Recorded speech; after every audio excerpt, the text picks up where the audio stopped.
Welcome back, everyone, and to the creators of the Storm tournament. We're going to have game 3 of our round robin coming to you. It's going to be Nexus Realm Power Heroes versus Lords of the Hype Forge. And I am joined by Rozai, the Trolls.gg writer. How you doing today, Rozai? Good. Thanks for having me. Welcome. And exciting game, actually. This is going to be on Infernal Shrines, which is my personal favorite map all time. Here's the Storm. The game mode is going to be all warriors. Varian does count regardless of which heroic you pick. So he's the only hero that can straight up be an assassin in a real sense, because you can just go Twin Blades. I know people are gonna meme in chat, but Twin Blades is actually very strong in these supportless situations because the sustain is so high and the damage is so high. But you have to get to 10 is the problem. Mm-hmm. And of course, people were memeing about it last game with the no support because Zexorus was in that game. But Zexorus is a notorious Chen player. He loves playing Chen. He played Chen last year in this same situation, all warriors. And I wouldn't be surprised if he picked it, despite the fact that Chen is in the position he is in, which is basically Blizzard doesn't like Chen. Blizzard is racist against pandas for some reason. I don't know. And then, of course, Zexorus versus TBK Zord is a very strong rivalry. Last year, Nexus Realm Power Heroes was the only team to take a map off of our champions, Lords of the Hype Forge. So I'll be curious if you guys want to go follow the drama on Twitter. They have been going at each other, captain to captain, about who has the better team. And but Jeff and Goki are going to be new to the tournament this year. However, TBK Zord has actually brought 2 of his own with him, Multizord and Gizmozord this time. So it's a little bit of a different team comp than they had last year. It's going to be interesting to see who ends up coming out on top in the situation. There's so much history here, and you have a mix of veterans of this kind of environment and new players who are not entirely sure exactly how to treat the situation yet. Yeah, I think it's going to be a good game. I was on TBK's team last year, actually, and I was there for the notorious Zexorus B steps, so I'm as invested in this game as anybody. Ooh, we have a biased caster. That should lead to an interesting situation. But both teams are indicating that they're ready, and we can get into this game. It will be game 3, Nexus Realm Power Heroes versus Lords of the Hype Forge on Infernal Shrines, all warriors or creators of the Storm. And first pick, we'll be going over to Nexus Realm Power Heroes. And I'm curious to see what the bans are going to look like for all warriors, because there's a fair number of warriors in the game, but a lot of the warriors you just never see. Chen, obviously, is the one that comes to mind. We don't see a whole lot of Artanis except on Infernal Shrines. I mentioned Sonya is going to be a really high priority here, just because she does have damage and self-sustain. But I'll be curious to see if people go for a mix. Yeah, I think Tyrael's certainly going to be high priority with his level 1 shield talent. I think that's going to play a lot, especially with everyone being melee. Sanctification is going to be huge, I think, on that point. With every tank having stuns, I don't know if Chen's going to be a high priority, but of course, Zexorus will go above all of that logic, I'm sure. Some confusion in chat about whether or not they're allowed to ban warriors. I think they were allowed to ban warriors, to my understanding. There's more than 14 warriors, so this should have been fine. But we see Lily banned instead, and again, I feel like this should have been gone over beforehand.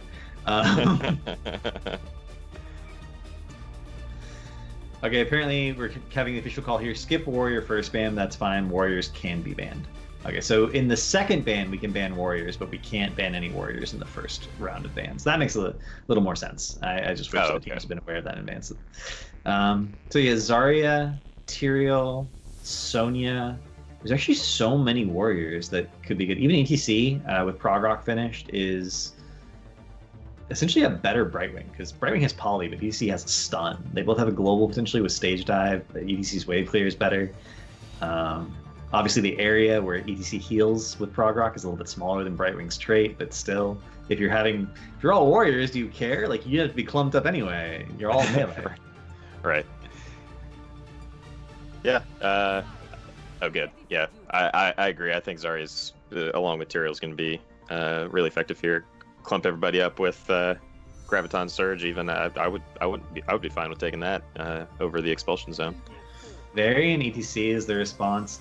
I'm really surprised that Tyrael is not being prioritized higher. Of course, we talked about how strong Varian can be in the situation, because it doesn't matter which heroic you take, which means Twin Blades Varian is going to be essentially the highest damage option you can pick, period.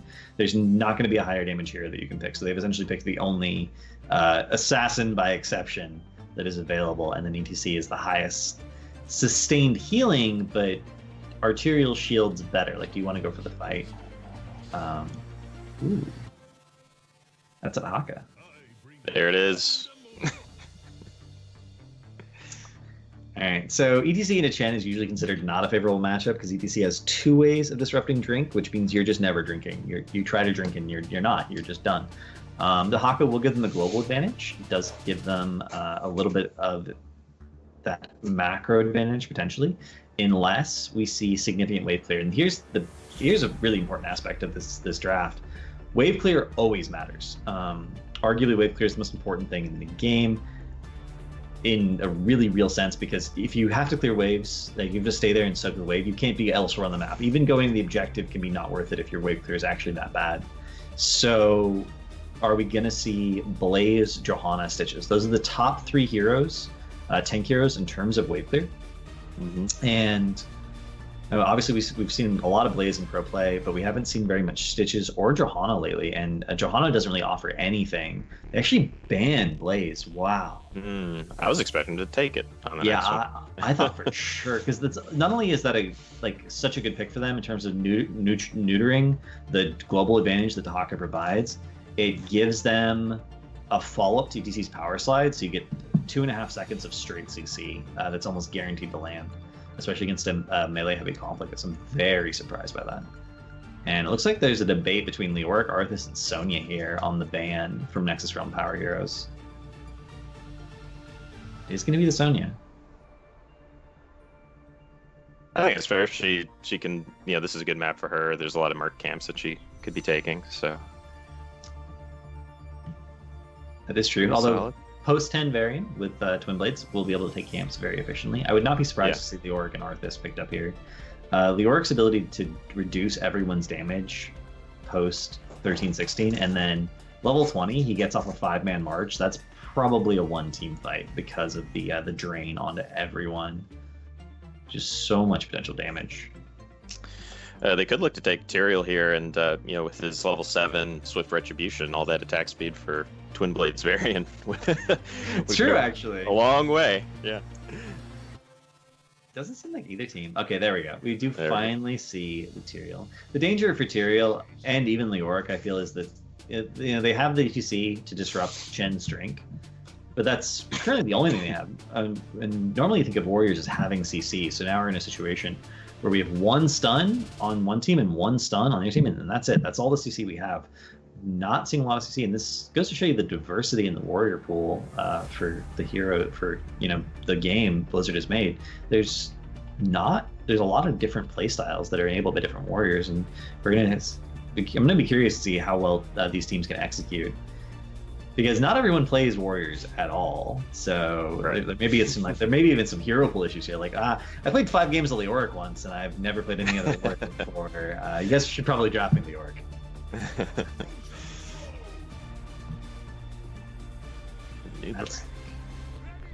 So going stun heavy for their last 2 picks, that's an impressive CC chain at this point. One thing to note, this is Infernal Shrines, so area damage is going to be very valuable. And again, I'm so surprised by that Blaze ban. Area damage would have been so good at helping them secure the objective. And currently, Zarya, Dahaka, Chen actually have more area damage than Lords of the Hype, except Leoric, of course, does have Neoplasms at 4, which is going to give him a huge advantage on the Shrine if he opts to take it.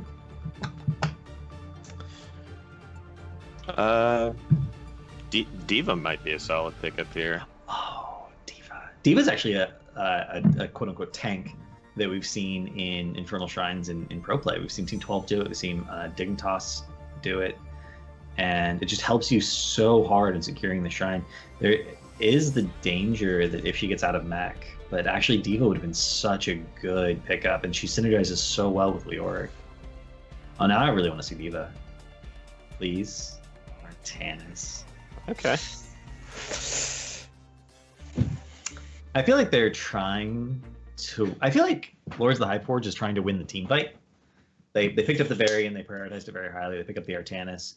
And I feel like Nexus Realm Power Heroes may be trying to win the map. They're trying to get the global advantage and then win the objectives.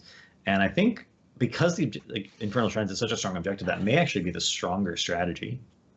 I want to see how well they execute in both cases, though. Yeah.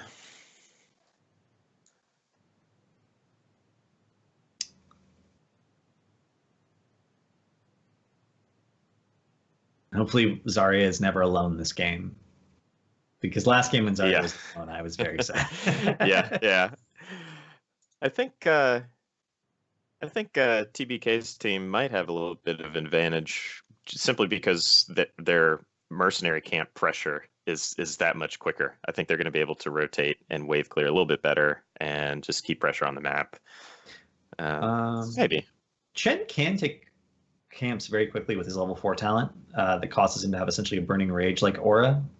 And he takes 0 damage while doing it, which is a big thing. So he can do it over and over and over again. He's constantly active on the map. Something we haven't talked about at all, but in terms of mana sustain, 2 heroes use no mana on the side of Nexus Realm Power Heroes, which can end up making a significant difference. But we'll be introducing the teams. On the left-hand side of the map, we do have Nexus Realm Power Heroes. We have the villain of the tournament and the captain, Zexorus on Chen, Solid Jake from Town Hall Heroes on Dahaka, P Flame G on Zarya, Ro on Muradin, and DJ Tyrant, who did just cast the previous game, back on Anubarak. And on the red side, we've got TBK Zord playing the Varian. We've got Gizmo Zord on ETC. Artanis is being played by Goki Burry. And let's see, Diomedes on the Leoric, and Multizord going in the solo lane Tyrael.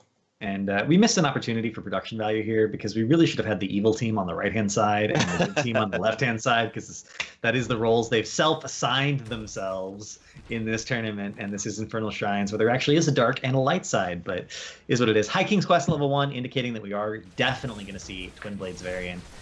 Regeneration Master for... no, it's not Regeneration Master. It's actually the new talent.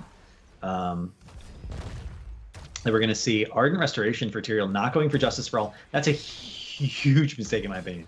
It does give him self-sustain personally, but it would have been so much better to have the team. We are going to see the Prog Rock for ETC and Seasoned Marksman for Artanis, trying to get additional damage. Beautiful swap in the mid lane here. Chen barely lives. Oh, DJ Tyrant with the plays, actually spamming all his abilities to get the Beatles out under the towers. If he hadn't done that, Zexorus would have actually died to tower shots. DJ Tyrant, however, may end up going down. Saves his teammate, only to die himself. Oh, there it is.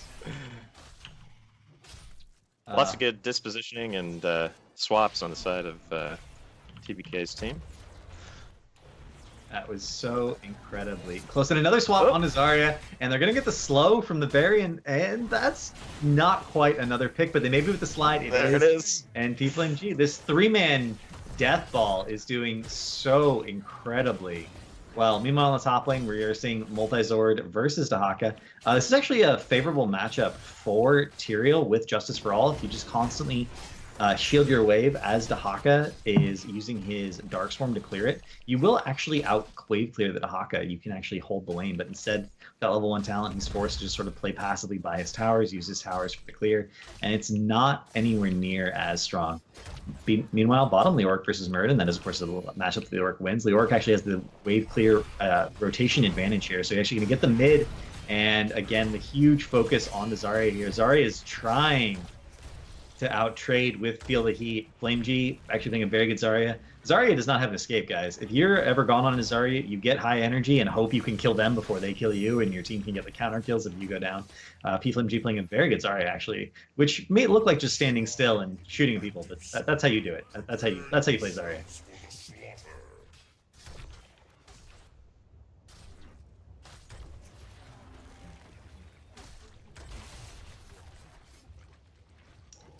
First objective is going to come up, spawning in 13 seconds. And here's where we're going to see who has the better team comp. We do not see Neil Peasants. It is actually going to be Paralyzing Rage, going for that massive additional slow on the Oryx Q. That will help against this all melee comp. It's very hard to reposition.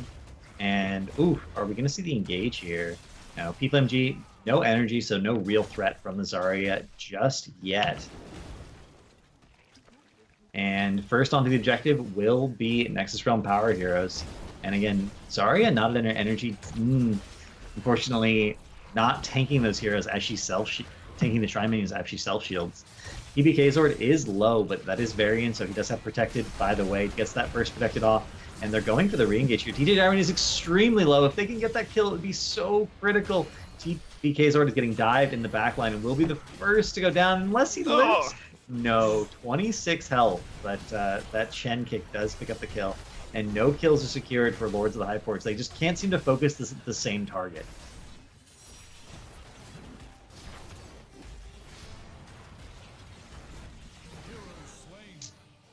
They do finally get the counter kill on the Chen. Zexrus going extremely deep, thinking the drink would save him, but EBC was there.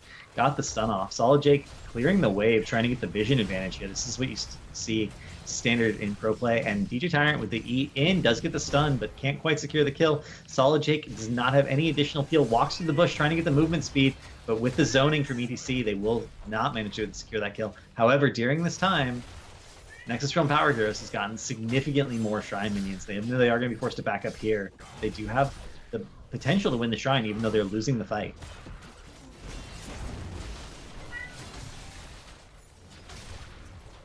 Nice burrow charge, saves his life. Though it looks like the red team is mostly out of mana. Some might have to back if they're going to capture the rest of this shrine. That's my only concern. Yeah, and again, we talked about that. There's 2 Monolith heroes on the other side, so that's not ever going to be a concern. And the swap dodge! Oh.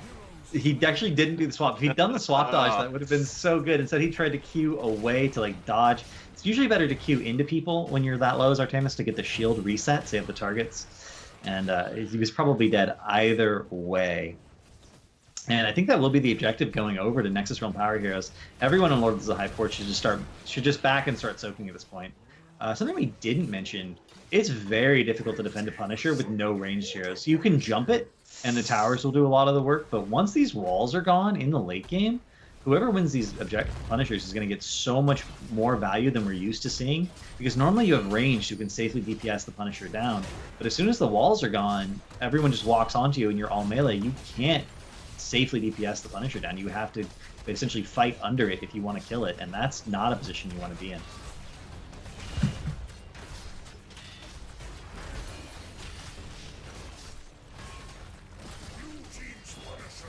Yeah, that kind of makes me reevaluate who got the better draft here, because with the range of Zarya and like the no mana, we're starting to see how these long sustaining fights are starting to play out, and who's going to be able to clear the shrines at a cheaper cost. So I think that's going to play pretty heavily into the late game. Indeed it will, but remember they do have the Varian, who is working his way up into being a god. He has 43 out of 50 heroes attacks, 3 out of 5 takedowns, and 10 out of 20 globes gathered. And as soon as he has Twin Blades, he will have that impressive amount of sustain in fights and a significant amount of damage. Another swap into towers here, but Zexrus, you can't really swap Chen into towers, unfortunately, unless you have a follow-up stun, because he Qs back over you. Like, your positioning after the swap guarantees him safety. We are going to see a little bit of a duel here in the mid 2v2. Unfortunately, Varian's not 10 yet, so there's no chance at all they win that. It'll be really interesting to see Varian versus Zarya, the battle of the heroes that want to just stand still and hit people, coming up at level 10. We are going to see Twin Blades picked up. That is Mosh Pit, Blind, March, and Sanctification. And we're going to see Cocoon, Avatar, Expulsion, Adaptation, and of course, Storm, Earth, and Fire for Chen. So both, a lot of really impactful heroics from both teams here. It'll be interesting to see if they can coordinate them. There are no good web breaks available from the all-warrior team, obviously. They're very slow attack speeds, even in some cases. Like a Leoric breaking a web takes forever. And a little bit of better merking from the blue team. You called that correctly in the draft. They are going to be able to get that merc camps. Neither team's really been prioritizing merc camps at all so far, which I find a little surprising. I would have expected, even if you can't get them 1v1 very quickly, you can run and get them as a group and get that additional lane pressure. But most teams are just ignoring it. We're finally starting to see Nexus Realm Power Heroes get their camps out.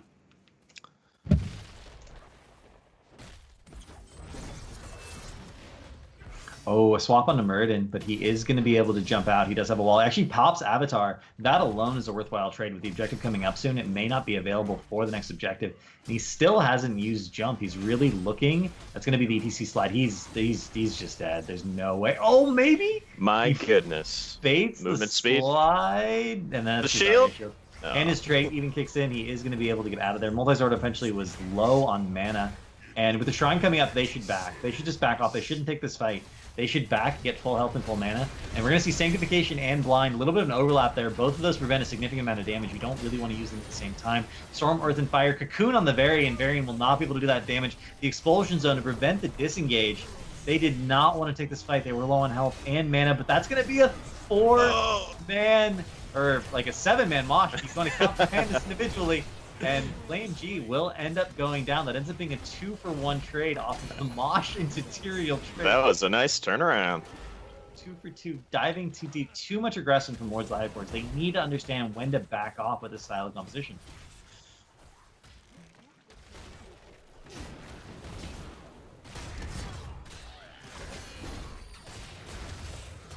And I'm not saying any of the Tyrael talents that I expected. None of these Tyrael talents are the talents that I really expected to see that I think would help. You're going to see basically the solo carry Tyrael, the increased Tyrael's damage as much as possible, especially his auto attack damage. But let's be honest, Tyrael's auto attack damage sucks. So increasing his auto attack damage, it's not an improvement, no matter how many talents you give it, unfortunately. And I think that may actually be significant for the team fights here, because Justice for All would have given them so much more sustain.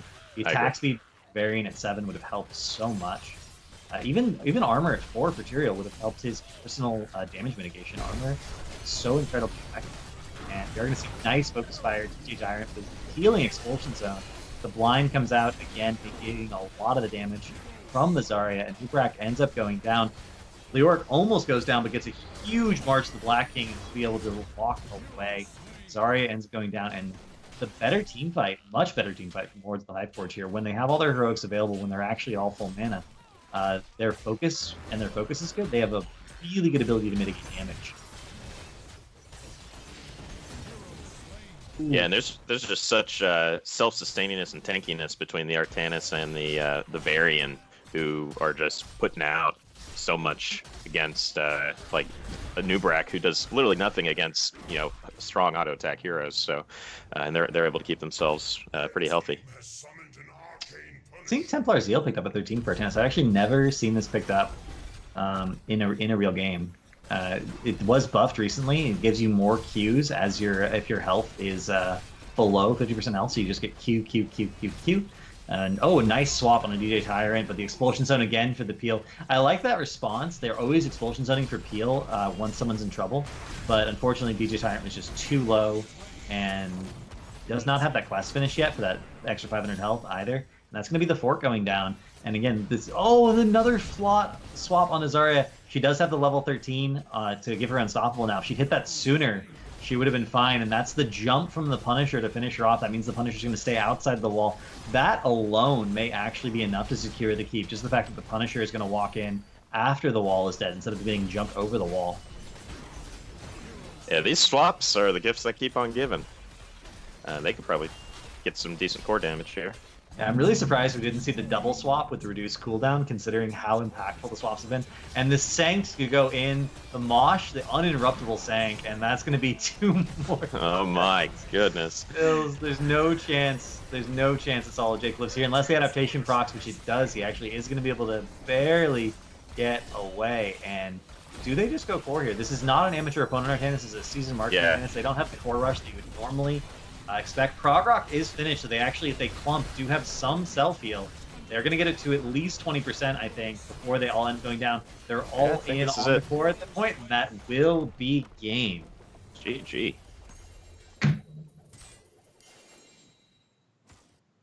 Yeah. It's very hard to defend against the Punisher with all melee. Very, for sure. Very difficult. Yeah. And when Varian came online, that was it just, I think the game went totally in the red team's favor. It totally turned around. And we talked about it a little bit during draft. We really did think it was going to come down to who wins this objective, because they're going to be so hard to defend against. And we will be getting the captains of both teams on momentarily for an interview. Actually, well, while they're getting on camera, real quick, the next giveaway is up. It is giveaway number 3. The hashtag is #ChenLove, and I'm not sure what we're giving away. I'm assuming it's something to do with Chen. I'm gonna go out on a limb, and but the hashtag is ChenLove. It's a giveaway. If you want free stuff, you know, you can enter it. It doesn't really matter. And it looks like we do have it's a Maev and a Xenotech Abathur skin, so no Chen involved. Sad face. But we do have the captains on now, Zexorus and TBK Zord. Welcome back. How'd you guys feel about that game? How did you feel about All Warriors? I felt pretty good. Zexorus, did you think you had the better draft, or do you think they had the better draft? Like you start the game, you're loading in, you're like, oh man, we won, or oh man, we lost. I mean, we weren't the team that had to pick Twin Blades variants, so we won. TPK Zord, same question. I mean, it was their fault they didn't ban it out or pick it first. I mean, everyone should have known that's exactly what was going to happen if Varian was allowed through. No, I think actually my biggest fear for an All Warriors draft was ETC, because you basically have a custom-made mosh area, because basically everyone is going to be melee. And so I think that was my biggest fear, just off the cuff in general. And then when they started picking shields, it's like, oh, that's nice. That's fun. And you were losing in the early game. You lost that first Punisher, which got an entire fort. Were you guys a little bit down at that point, or were you like, we have a Varian, we're not going to get till 10 anyway? Like, yeah. How was morale?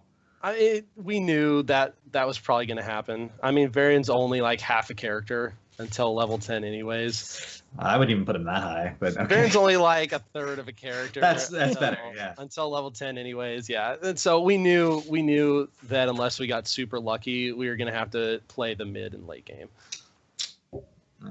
And Zexorus, the game ended there. They just went core. Did you guys expect the Punisher to do that much? It was only the second Punisher of the game. Did you expect it to just like roll over you and end the game? Well, we had some staggered death timers that didn't really play in to us defending it effectively. But you know, that's how it goes. We suspected that it was going to be a problem. We knew we were probably going to lose a keep at that point, but they just full on committed to the core push, and that's okay. I'm a charitable individual. Ooh. Wow. Wow. I gotta keep up this villain role, man. Oh my god. Rozai, do you have any questions for our captains? Yeah.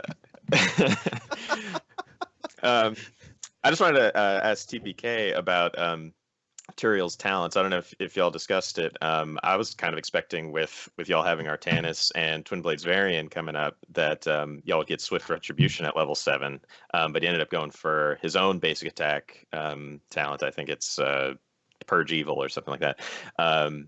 Was that discussed at all? Do you know why that talent was chosen? Yeah, it's just beforehand we had talked a little bit about we want a main warrior, and then what can we do that will give us the maximum damage possible? Because that's what's going to be the issue in an all warrior game, right? Is just being able to focus enough damage to finish somebody off. Because we knew the team fights were going to go long anyways, and they kind of did. Like, everyone's got massive health pools. There's shields everywhere. There's some built-in armor. Like, it's ridiculous. So we just decided, just go full, like, as much damage as you can. And I mean, if you look at the screen, he even actually beat me by just a little bit in damage, just straight auto attack damage. So Bruiser Tyrael is a real deal for sure. Yeah. I'm just surprised that you didn't consider 25% attack speed for everyone more damage than like a little bit of extra damage for just him. Because when you're clumping as a melee unit like that, I just see that's just, I think that's the difference between being a Heroes of the Storm player and like a League player. Because if you're Heroes of the Storm player, you should be very team focused. Like, what can I do to make my team really good? And he wanted to be good himself, which is fine. He was the hero of his own narrative there. Well, and I mean, with the Tyrael too, one of the big reasons we picked him up is the Sanct. It's basically like the mosh pit version of, oh crap, they're about to unload. Let's just throw this down. Everyone's in melee already, and boom, that negates a ton of damage too. Yes. So that, I mean, then the Sancts were very much on point. They were game turning in that top fight. You guys secured the Punisher. No one ended up dying. Well, people ended up dying, but then you re-engaged and no one died. Very nice play from both teams. Zexrus, do you have any shout-outs before we move along? Yeah, shout-outs to my team, especially shout-outs to me for being the charitable individual that I am. Letting these teams feel good about themselves before the playoffs when we barrel roll them out. So, killing it. I appreciate the commitment. And TBK Zord, any shout-outs? My awesome team, the other Zord guys, Goki and Jeff, who plays a mean Leoric. And to Gizmo, I have to give. I'm gonna give Gizmo MVP for his sick mosh up top. That was a sick mosh. That was a sick mosh. Yeah. I was really. I may have squealed a little bit when it happened. Just like a type thing. Yeah, it was good. I was pretty excited. All right. Well, thank you both. We will be moving on to Game 4. I believe we're moving straight on to Game 4 this time around. But a quick update on the standings. We do have actually Lords of the Hype Forge tied with Geeks of Gank, both 1 win and 0 losses. And then second place, Troll and Blaze, and is 1 win, 1 loss. And fourth is Nexus Realm Power Heroes at a harsh 0 wins and 2 losses. And again, every team, this is a round robin with 4 teams. Every team will play every other team. So the maximum you could get is 3 losses. They're 1 away from that. Hopefully they manage to pull out a win in the next game and don't go 0-3 in the round robin. We're playing Bacon next, right? Bacon's team? Yeah, Bacon's team. Yeah, that's going to be an easy win. Ooh, commentary from Lords of the Hype Forge against Trollin. No, you're playing, you're trolling Game 4. This is Game 4. It's Lords of the Hype Forge versus Troll and Blizz. And yeah, you're against me. Yeah, Geeks of Gank versus Nexus Realm Power Heroes. Geeks of Gank is in fact playing. That's Game 5 that you are in fact playing Bacon's team. So you're saying he won't be bringing home the bacon? Yeah, we're gonna fry him up crispy. Strong words. Strong words. Moving on to for Game 5 there, and we'll have to see if that turns out to be prophetic or just a bunch of pork.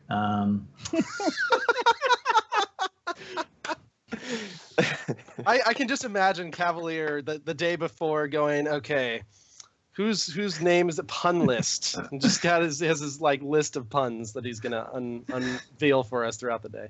I should probably do that, honestly. I think if I were a better caster, I would have done that. But these horrible puns are all made up on the spot, which is why the very even better. Quality. Even better. And we will be taking a brief break as soon as after we wrap up these interviews, and we will be right back with game number 4, Lords of the Hype Forge versus Troll and Blizz, and this will be ARAM on Lost Cavern. We'll be right back.